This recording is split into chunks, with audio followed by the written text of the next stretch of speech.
राष्ट्रियताको लागि चट्टानी अडानी माटोलाई मुटुमा सजाउने माटोको नाउँमा कसम खाने शपथ खाने हिलोबा चटाइमा गुन्द्रीमा बसेर देश जनता विकास समृद्धिको पक्षमा खटिने आदरणीय महान मेयर हर्क साम्पाङज्यू र रवि लामिछाने एक ठाउँमा उभिएर देश विकास र समृद्धिको भाग्यरेखा कोर्नुपर्छ भनेर वकालत गर्ने व्यक्ति हो म। उहाँको नवगठित श्रम संस्कृति पार्टी 3 दुगुणा रात चौगुणाको दरले साङ्गठनिक हिसाबले पनि फैलिएको छ। उहाँले देशलाई केही योगदान गर्न चाहनु भएको छ, गरिरहनु भएको छ, आफ्नो जीव ज्यानको बाजी लगाउनु भएको छ, माटोको कसम खानु भएको छ। मिलेनियम च्यालेन्ज कर्पोरेसन एमसीसी घातक हो यो इन्डो पेसिफिक स्टडिजसँग साल जोडिएको छ भनेर उहाँले राष्ट्रियताको झन्डा आवाज बुलन्द गर्नुभएको थियो। हामी पनि त्यही आन्दोलनमा थियौँ। पक्राउ खानुभएको थियो। कालापानी रिपब्लिक लिम्पियाधुरा भनेको नेपालको अभिन्न अङ्ग हो। यसलाई खबरदार विदेशीहरूले कब्जा गर्न पाउँदैन, त्यसलाई नक्सामा समेट्नुपर्छ भन्ने आवाज बुलन्द गर्ने व्यक्ति पनि हर्क साम्पाङ हो। श्रम र संस्कृतिलाई जोड्नुपर्छ, प्रविधिलाई फ्युजन गर्नुपर्छ भनेर नयाँ फिलोसफीलाई पनि उहाँले इन्कर्पोरेट गरिरहनु भएको छ। त्यस कारणले गर्दाखेरि हर्क साम्पाङज्यू कुनै माइकलालले 2 रुपियाँ करप्सनको चार्ज हुन सकेको छैन। उहाँलाई चुत्थो जातिवादी आरोप लगाएर वाहियात किसिमले हिल छाप्नेहरूको नाममा म भन्न चाहन्छु, गो टु हेल। हर्क साम्पाङको आलोचना गर्नु भनेको नेपाल राष्ट्र र नेपालको राष्ट्रियतामाथि अपमान गर्नु हो। उहाँ हिलोबा चटाइमा गुन्द्रीमा बसेर भुइँ मान्छेहरूको पक्षमा टाई बान्नेहरूको भन्दा पनि गाई बान्नेहरूको पक्षमा अगाडि बढिरहनु भएको छ। उहाँलाई शुभकामना छ र भावी नेपालमा म नेपाल चलाउँछु, नेपाललाई समृद्ध र विकसित बनाउँछु। From third world country to first वर्ल्डको लेखक ली कुआन युले जस्तै नेपाललाई सुनको लङ्कामा फेर्नेछु, नेपाल समृद्ध बनाउनेछु, विकसित बनाउनेछु। मलाई प्रमुख कार्यकारी बन्नु छ, मलाई सिंहदरबारमा बस्नु छ। उठजोगी फड्कारशाला जता जाला उतै खाला, भोक्टा भोकारी पिर्न सुर्ता टाइपले हुँदैन। कार्यकारी भूमिका लिएर म प्रधानमन्त्री बन्छु, राष्ट्रपति बन्छु, देशको भाग्य र भविष्य बदल्छु, गरिबहरूलाई सेवा गर्छु भनेर उहाँ अगाडि बढिरहनु भएको छ। उहाँ र रवि लामिछानेको स्पिरिट मिल्छ।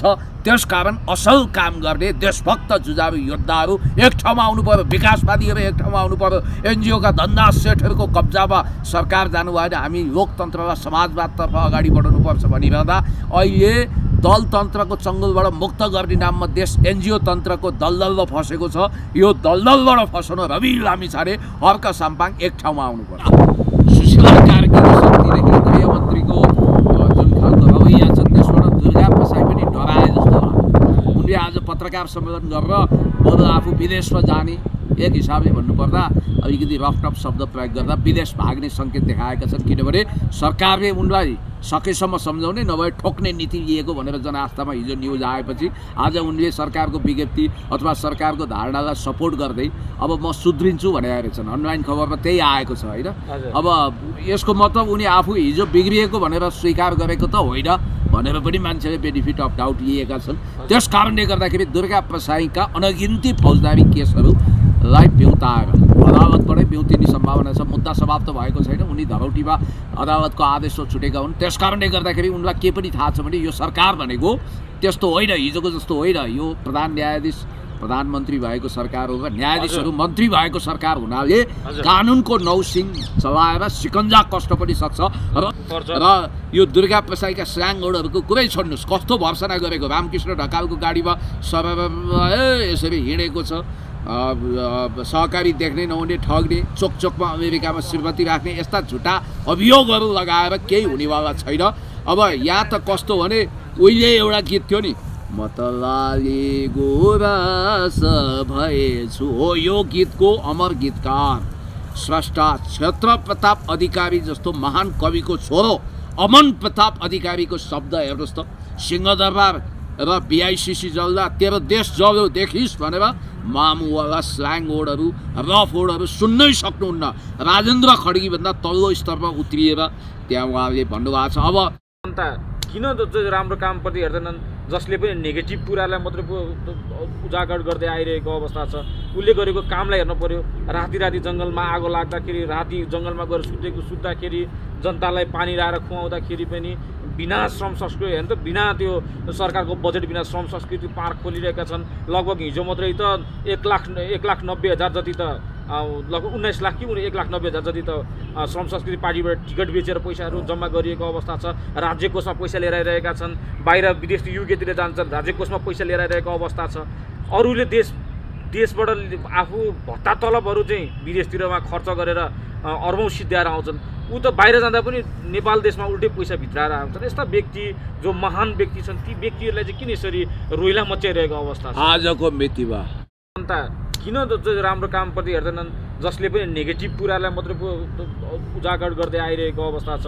उसले गरेको कामलाई हेर्नु पर्यो। राति राति जङ्गलमा आगो लाग्दाखेरि, राति जङ्गलमा गएर सुत्दाखेरि, जनतालाई पानी लाएर खुवाउँदाखेरि पनि बिना श्रम संस्कृति हेर्नु त, बिना त्यो सरकारको बजेट बिना श्रम संस्कृति पार्क खोलिरहेका छन्। लगभग हिजो मात्रै त 1,90,000 जति त लगभग 19 लाख कि 1,90,000 जति त श्रम संस्कृति पार्टीबाट टिकट बेचेर पैसाहरू जम्मा गरिएको अवस्था छ।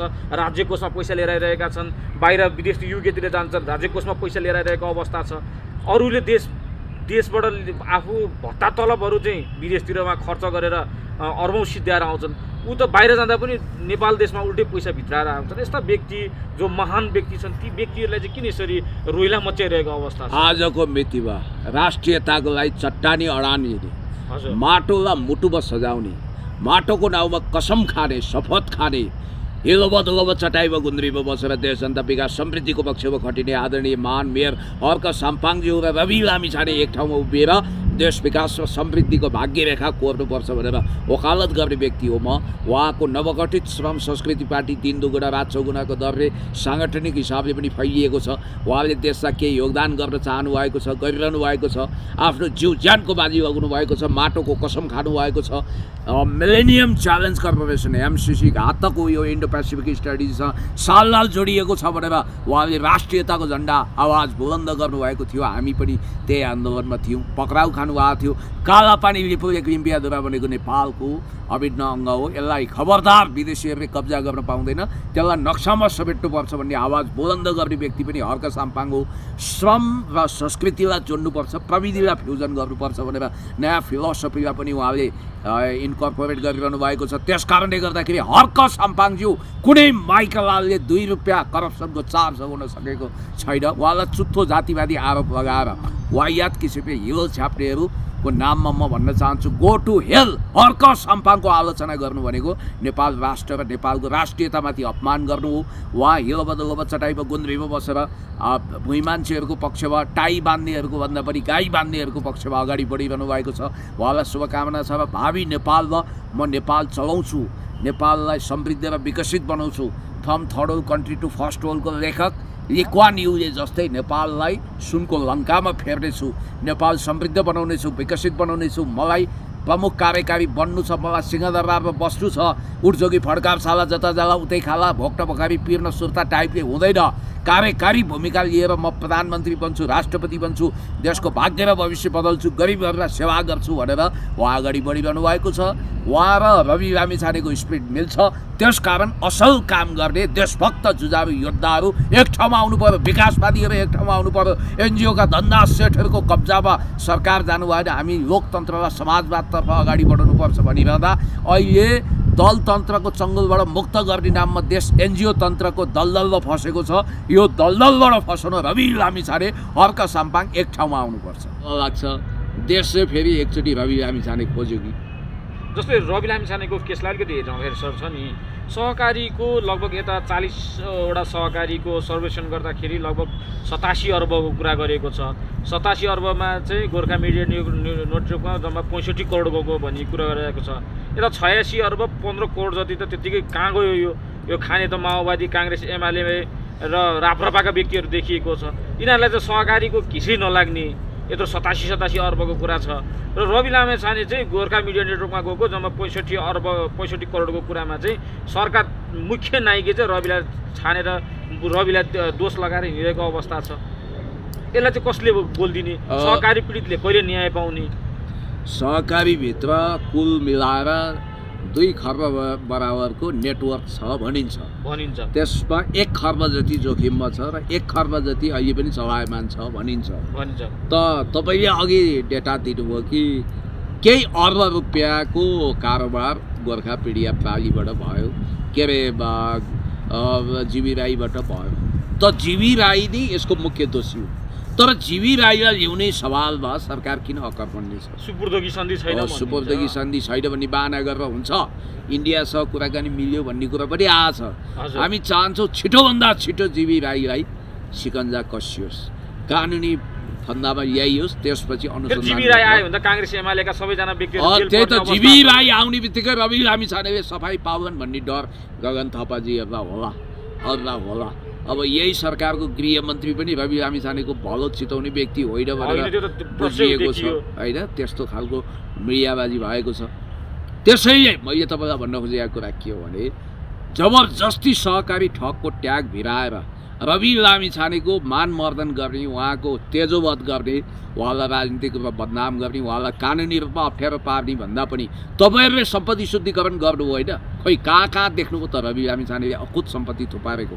ल्याइदिनु पऱ्यो नि, तर त्यस्तो देखिएको छैन।